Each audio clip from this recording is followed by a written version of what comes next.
Look, just see if this describes you or anyone you know. I only do enough. I make as little as possible. I save as little as possible. I invest as little as possible. I learn as little as possible. And hey, I work as little as possible. And when my 5 days are over with each week, I have to. I must take Saturdays and Sundays off. I'm entitled to it. These are the policies of the lazy, and they are ruining our country. They're ruining anyone that operates with them. Okay? A normal state is not lazy. A lazy person is actually educated, encouraged, acknowledged, and it's allowed. Lazy is an allowed state in organizations. So if you see anybody in your group, in your organization, in your family that's lazy, hey, knock it off, man. It don't work.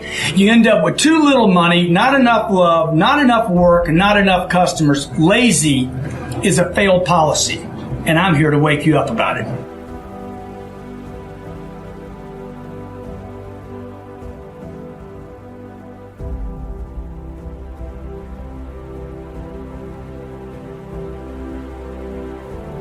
It's a selfish decision to have a home. Okay? No one should buy a home. Homes were not built for people. Homes were built for banks. The bank created that product to sell money.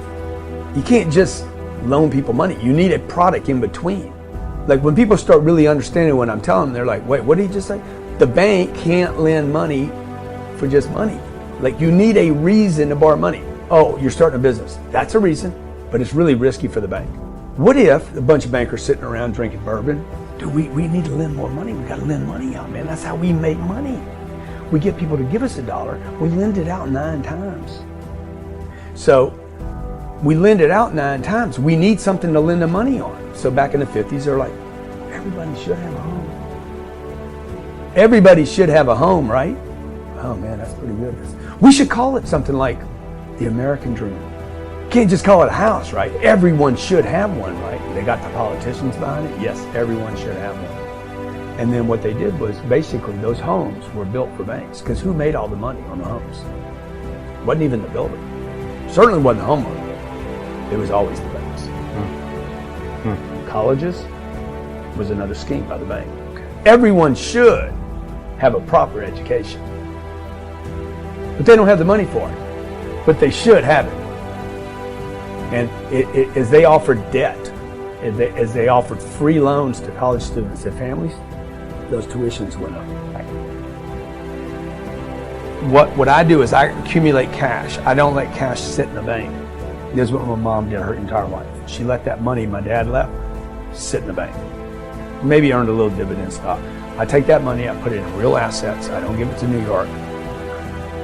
Bank of America will lend me money to buy real estate, but they won't lend me money to buy their own stock. That should be a good enough indicator. My real estate will be bigger than all my other businesses combined. It is the easiest, simplest business that I have. It is indestructible. That's the other reason. So twice a year I'm going to go broke. I accumulate cash. Once I get a certain amount, I start looking for a place for that money to go. It's going to go into a real asset. Illiquid is good, not bad. Right. So I don't want liquidity. I don't want money. Illiquid is good because it's in an asset. I don't want access to the money. You know, they say cash is king. Cash is garbage. Poor people are extremely selfish people. And the concept here is you're thinking about yourself all the time. What you don't have, what you need, your clothing, your shelter, your excuses, your problems. And I say that with no sympathy, because sympathy's not gonna feed you. Okay? The poor people, and people, by the way, that just get by are poor. So really the thing we need to define here is what is poor, right? Yeah, Almost everyone. Everyone living below your potential, you're probably poor. You're not rich, you're not prosperous, you're poor, which is the middle class of the planet. Money is not to be saved and hoarded. Like it's no good if you don't use it. It's why people don't hoard gold anymore. You don't keep gold because you can't exchange it. Money is to be used. For those of you out there that are like complaining about the cost of anything, the truth is that's what that money's for. The only purpose money has is to be used. And I was scared that I couldn't produce more money. So every time I spent money, I complained about it. Today, I'm like, that's the biggest mistake I ever made. Should have been spending more money. It wouldn't have taken me 30 years. In the first 5 years, I should have borrowed money I didn't have, and I should have spent money that I did have, and I should have gone into debt to do it, to get my brand out there, to get it known. The mattress guy in your town did it. The car guy in your town did it. Whoever spent the most money, whoever put it all out there all the time, every day, on every TV, radio, and the internet, wins the battle. Look, if you want to be in business for yourself and free, you must learn to dominate. You cannot compete. Okay? How many were trained this? Competition is a healthy thing. That message was not being delivered to entrepreneurs. That message was being delivered to consumers. There was somebody saying, look, the more oil companies we have, the better, because it's good for the customer, right?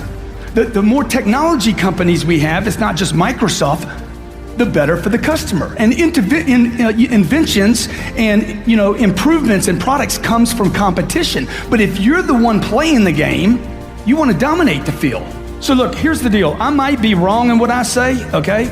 I might be wrong in the things I do in my life and the business that I started. My family's told me not to start every business that I've been involved in, every one of them. Every one of them was a risk. Every one of them I had to take a chance. I remember my mom used to tell me, I wouldn't do that if I were you. I wouldn't do that if I were you. I wouldn't do that if I were you. I'm like, Mom, you wouldn't do anything.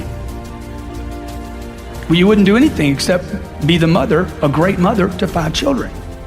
My mother wasn't an entrepreneur. She didn't have my dreams. Just because she's my mom doesn't mean she dreams like me. Would you agree? Okay? My mom was wrong about everything she told me not to do. Love my mom to death. Okay? Unbelievable friend of mine. She was wrong. I needed to do those things. Okay? Steve Jobs needed to build this phone. Would you agree? Did he help a lot of people? Did he make some money while he was doing it? $119 billion in 5 years. In the bank, cash. I'm not talking about I'm talking about done in the bank, sitting there. Okay? Brings a great product to the marketplace. Domination or competition?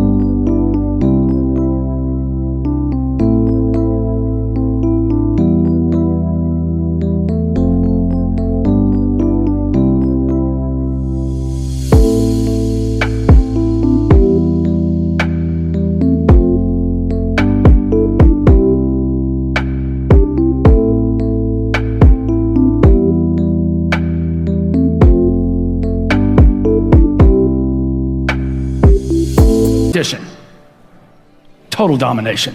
Coca-Cola, competition or domination?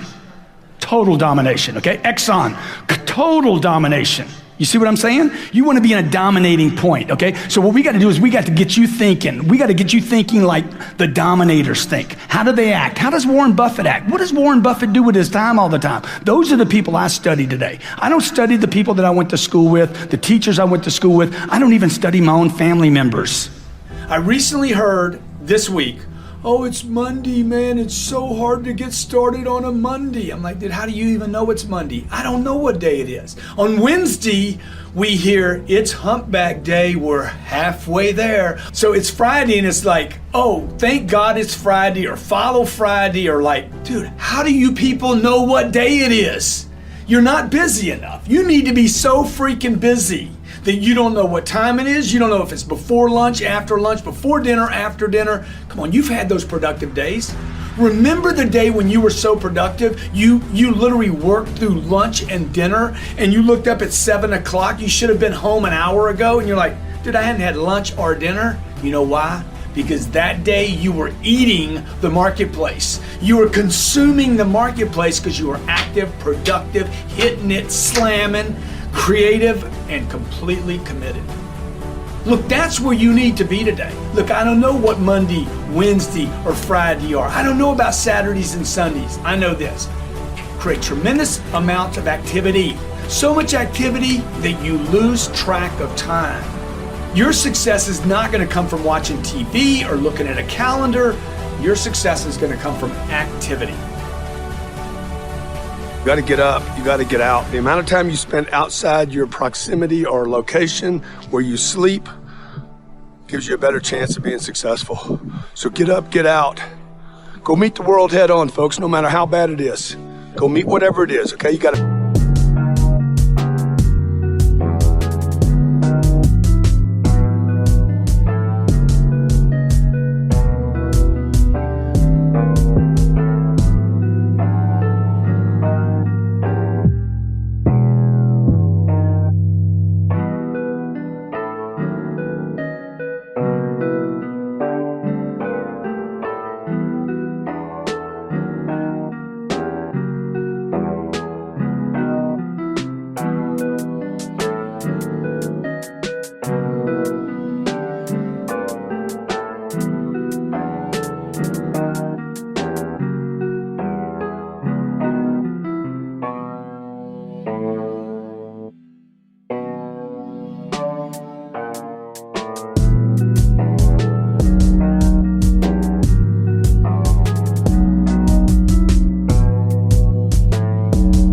make up to somebody. You got to apologize for something you've done. You got to make up the damage of years of neglect and maybe betrayal. And look, I've done all that. I've had all those things where I screwed up over and over and over again. My reputation sucked. You can fix anything. I'm proof that you can fix anything. Anything can be fixed. But you got to fix it.